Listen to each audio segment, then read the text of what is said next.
ఆచి చికెన్ మసాలా. ఆర్మూర్లో రాజకీయాలు రసవత్తరంగా మారాయి. కాంగ్రెస్ పార్టీ ఇచ్చిన చలో అంకాపూర్ ప్రకటనపై ఎమ్మెల్యే రాకేష్ రెడ్డి సంచలన వ్యాఖ్యలు చేశారు.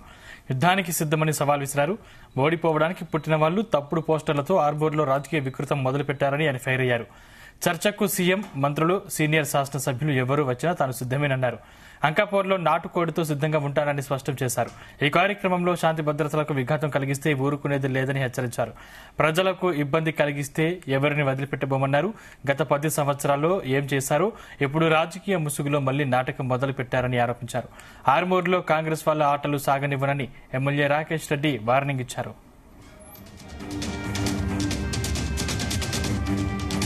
ఓడిపోవడానికే పుట్టిన వాళ్ళు, అపజయం తప్ప జీవితంలో విజయం ఎరగని వాళ్ళు, ఒక తప్పుడు కూతలు, తప్పుడు పోస్టర్లతో ఆరుమూరులో ఒక రాజకీయ విక్రీడ మొదలుపెట్టారు.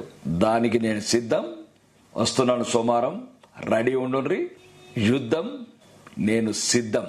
కానీ నా స్థాయి నాయకులతో సిద్ధం. అది హనుమల రేవంత్ రెడ్డి లేదా రాష్ట్ర మంత్రులు ఎవరైనా సరే వారితో సిద్ధం.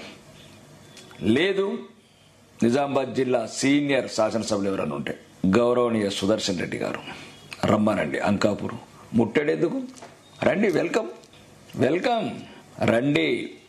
గౌరవంగా మంచి అంకాపూర్ నాటుకోడి భోజనాలు చేపిస్తాను.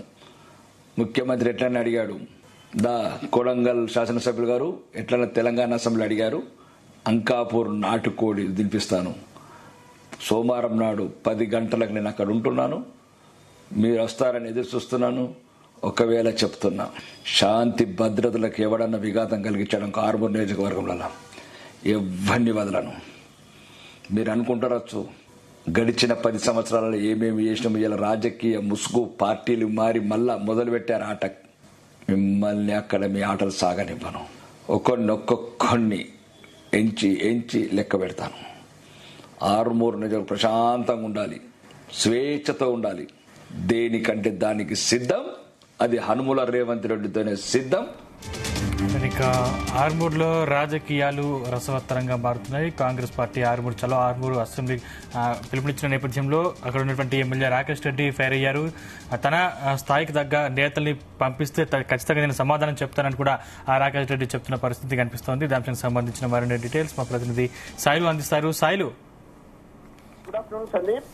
ఏదైతే నిజామాబాద్ జిల్లా ఆర్మూర్లో రసవత్తరమైన రాజకీయాలు జరుగుతున్నాయి. ప్రధానంగా ఏదైతే నిన్న మనకు నిజామాబాద్ జిల్లా కేంద్రంలో ఇందూరు రణబేరి అని చెప్పేసి ఫీజు రియంబర్స్మెంట్ల మీద విద్యార్థులతోటి పెద్ద ఎత్తున సభ నిర్వహించడం జరిగింది. అక్కడ ఎంపీ అరవింద్ తో పాటు ఎమ్మెల్యే రాకేష్ రెడ్డి కూడా హాజరై చాలా ఘాటైన వ్యాఖ్యలు చేయడము, ఏదైతే కాంగ్రెస్ ప్రభుత్వం రేవంత్ రెడ్డి ఎన్నికల ముందు ఆ విద్యార్థులకు స్కూటర్లు పంపిణీ చేస్తా అని చెప్పేసి ప్రకటించిందో ఆయన మాట చెప్పారు. కాబట్టి కాంగ్రెస్ నేతలకు సంబంధించిన షోరూంలలో దాడులు చేసి ఆ స్కూటీలను లాక్కెళ్లాలని చెప్పేసి ఆయన పిలుపివ్వడము, అదేవిధంగా కొడంగల్లో వెంకటరమణారెడ్డిని రేవంత్ రెడ్డి మీద పోటీలో నిలబెడతామని చెప్పేసి సంచలన వ్యాఖ్యలు చేయడంతో కాంగ్రెస్ ఒక సవాల్ విసిరింది. ఈ రోజు సోషల్ మీడియాలో పెద్ద ఎత్తున ప్రచారం చేస్తూ చలో అంకాపూర్ అంటూ సోషల్ మీడియాలో వైరల్ చేస్తోంది. ప్రధానంగా ఏదైతే గత ఎన్నికల్లో రాకేష్ రెడ్డి ఎమ్మెల్యేగా పోటీ చేసినప్పుడు ఆర్మూర్ నియోజకవర్గంలోని ప్రతి గ్రామానికి అటు ప్రభుత్వం ఏదైతే మంజూరు ఇచ్చినా ఇవ్వకపోయినా 15 ఇందిరమ్మ ఇండ్లను మాత్రం నేను నా సొంత డబ్బులతో ఇస్తా అని చెప్పేసి ఆనాడు ప్రకటించిన దరిమిలా ఈ రోజు కాంగ్రెస్ నేతలు ఆ సవాల్ విసిరారు. చలో ఆ ఎమ్మెల్యే ఇల్లు ముట్టడి అని చెప్పేసి సోషల్ మీడియాలో వైరల్ చేస్తూ కాంగ్రెస్ వాళ్ళు ప్రతి కార్యకర్తతో పాటు ప్రతి గ్రామానికి ఆర్మూర్ నియోజకవర్గంలోని ప్రతి గ్రామానికి చెందిన 15 మంది వాళ్ళ ఇంట్లో వచ్చిన వాళ్ళు కానీ రాకపోయిన వాళ్ళు కానీ అందరూ అంకాపూర్ కు తరలి రావాలని చెప్పేసి పిలుపునిచ్చారు. ఈ దీని మీద వెంటనే రాకేష్ రెడ్డి కూడా ఆయన ఘాటైన వ్యాఖ్యలు చేసి సవాళ్లకు ప్రతి సవాల్ చేశారు.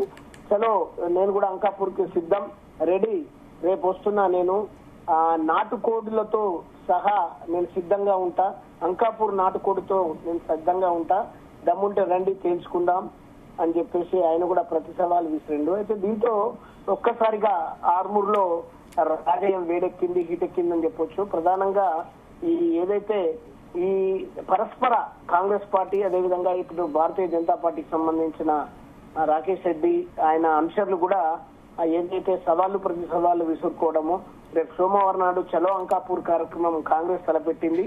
దీంతో ఒక్కసారిగా ఉద్రిక్తత పరిస్థితులు నెలకొన్నాయని చెప్పవచ్చు సందీప్.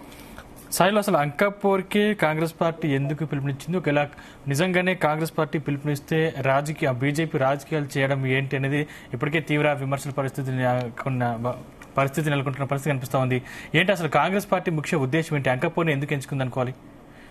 సో ఎమ్మెల్యే ప్రధానంగా రాకేష్ రెడ్డి నిన్న అయితే ఈ ఇందూరు రణబేర్లో కాంగ్రెస్ పార్టీని రేవంత్ రెడ్డిని అంటే తను ఘాటైన వ్యాఖ్యలు చేయడము, తర్వాత విమర్శలు చేయడము, తర్వాత ఈ విద్యార్థులను రెచ్చగొడుతూ ఏదైతే ఆ స్కూటీలో ఇయ్యలేదు కాబట్టి వాళ్ళ షోరూమ్ల మీద దాడి చేయాలి. ప్రధానంగా నిజామాబాద్ జిల్లా కేంద్రంలో పార్టీ అధ్యక్షుడు కాటిపల్లి నగేష్ రెడ్డికి ఒక షోరూమ్ ఉంది.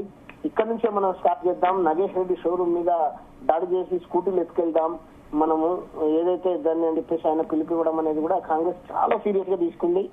అదే కాకుండా ఓవరాల్ గా కాంగ్రెస్ మీద రేవంత్ రెడ్డి మీద ఆయన చేసిన వ్యాఖ్యల్ని కాంగ్రెస్ జీర్ణించుకోలేక పెద్ద ఎత్తునే ఆయన మీద ఏదైతే పోరాటం చేయడానికి సిద్ధమైంది. అయితే అధిష్టానం అటు రేవంత్ రెడ్డి కానీ, మహేష్ కుమార్ గౌడ్ కానీ, తర్వాత పార్టీ అధిష్టానం ఇచ్చిన గైడ్ లైన్స్ ప్రకారమే ఆర్మూరులోని కాంగ్రెస్ నేతలు ఏదైతే వినయ్ కుమార్ రెడ్డి మాజీ ఆయన పోటీ చేసి ఓడిపోయారో రాకేష్ రెడ్డి మీద, ఆయన నేతృత్వంలోని ఆయన అనుచర వర్గం కానీ అక్కడ ఉన్న కాంగ్రెస్ క్యాడర్ అంతా సమావేశమై ఈ చలో అంకాపూర్ కు పిలుపునిచ్చిందని చెప్పేసి మనకు స్పష్టమవుతుంది. ఇంకోటి రేపు ఏదైతే అంకాపూర్ లో తలపెట్టే ఏదైతే ఈ పెద్ద ఎత్తున కాంగ్రెస్ నిరసన ర్యాలీ అనేది అటు పోలీసులకు కూడా చాలా తలనొప్పిగా మారే అవకాశం ఉంది. గతంలో మనం కామారెడ్డి ఘటన చూసుకుంటే ఏదైతే వెంకటరమణారెడ్డి అక్కడున్న ఎమ్మెల్యే వెంకటరమణారెడ్డికి అక్కడున్న స్థానిక కాంగ్రెస్ నేతలకు మధ్య ఇలాంటి సవాళ్లు ప్రతి సవాళ్లతోటి అక్కడ పెద్ద ఎత్తున రణరంగమే జరిగింది గతంలో. అయితే అటు పోలీసులకు పెద్ద ఎత్తున తలనొప్పిగా మారి అక్కడ ఇరు వర్గాల మధ్య ఘర్షణలు, కారు ఏదైతే దగ్ధాలు, తర్వాత రకరకాల ఎమ్మెల్యే మీద దాడికి పూనుకోనడము, తర్వాత అక్కడ దాడులు ప్రతి దాడులు జరగడము, ఇవన్నీ ఇప్పుడు ఇక్కడున్న పోలీస్ యంత్రాంగం కూడా అవన్నీ దృష్టిలో పెట్టుకొని ఎక్కడికక్కడ ముందస్తుగానే వీరిని ఏదైతే మనకు ఈ కాంగ్రెస్ పార్టీ నేతలను అంకాపూర్ కు రాకుండానే అడ్డుకోవాలని చెప్పేసి ఇక్కడ సిపి సాయి చైతన్య ఇప్పటి నుంచే కసరత్తు ప్రారంభించినట్లు మనకు తెలుస్తుంది. అయితే ఒక రకంగా కాంగ్రెస్ నాయకులను అంకాపూర్ కు రాకుండా ఉండడానికే అడ్డుకట్ట చేసే పరిస్థితులు అయితే ఉన్నాయి. అటు రాకేష్ రెడ్డి కూడా ఆయన కూడా హైదరాబాద్ నుంచి ఇటు అంకాపూర్ కు ఆయనను కూడా రానివ్వకుండా, బీజేపీ కార్యకర్తలను కూడా రానివ్వకుండా పోలీసులు ఎక్కడికక్కడ అరెస్టు చేసి ముందస్తు అరెస్టు చేసి అక్కడ కట్టడి చేసే అవకాశాలు మనకు కనిపిస్తున్నాయి సందీప్. అయితే రాకేష్ రెడ్డి తరఫున బీజేపీ నాయకులు కూడా ఎవరెవరు ఆయన పిలుపు మేరకు వచ్చే అవకాశం ఉంది? సో ఈ రోజు ఏదైతే ఈ హీట్ ఎక్కిన వాతావరణానికి అటు కాంగ్రెస్ ఇటు బీజేపీ మధ్యలో ఏదైతే పరస్పర సవాళ్లు ప్రతి సవాళ్లు జరిగాయో దీనికి కౌంటర్ గానే ఏదైతే భారతీయ జనతా పార్టీ జిల్లా అధ్యక్షుడు దినేష్ కులాచారి ఇక్కడ ప్రెస్ మీట్ ఏర్పాటు చేసి చలో అంకాపూర్ అని ఆయన కూడా పిలుపునివ్వడం జరిగింది. ఎమ్మెల్యేకు అండగా మేము దండగా ఉంటాం, కాంగ్రెస్ కార్యకర్తలారా రండి తేల్చుకుందాం అంటూ ఆయన కూడా పెద్ద ఎత్తున సవాల్ చేసి ఏదైతే బీజేపీ క్యాడర్ అంతా అంకాపూర్ కు చేరుకోవాలని చెప్పేసి ఆయన కూడా పిలుపునివ్వడంతో ఏదైతే మనకు పరిస్థితులు ఏంటంటే పోటాపోటీగా రేపు ఘర్షణలకు దారితీసే అవకాశాలు, గొడవలకు దారితీసే అవకాశాలు కూడా ఎక్కువనే ఉన్నాయని చెప్పేసి మనకు అనిపిస్తుంది. అయితే ఇంకోటి దినేష్ కులాచారి ఇచ్చిన పిలుపు మేరకు ఏదైతే పిసిసి అధ్యక్షులు మహేష్ కుమార్ గౌడ్ ఇంటిని కూడా ముట్టడిద్దాం, అదేవిధంగా సుదర్శన్ రెడ్డి ఇక్కడున్న ఏదైతే ప్రభుత్వ సలహాదారు సుదర్శన్ రెడ్డి ఇంటిని, అదేవిధంగా షబ్బీర్ అలీ ఇంటిని కూడా ముట్టడించేసి ఎక్కడికక్కడ పార్టీ నాయకుల కాంగ్రెస్ పార్టీ నేతల ఇళ్లను ముట్టడించి పెద్ద ఎత్తున ఆందోళన మనం చేపడదామని చెప్పేసి కూడా ఆయన పిలుపునివ్వడం కూడా ఒక రకంగా రేపు ఒక రణరంగమే జరిగే అవకాశాలు ఉన్నాయనేది మనము చెప్పవచ్చు Sandeep. Right, thank you Sairam.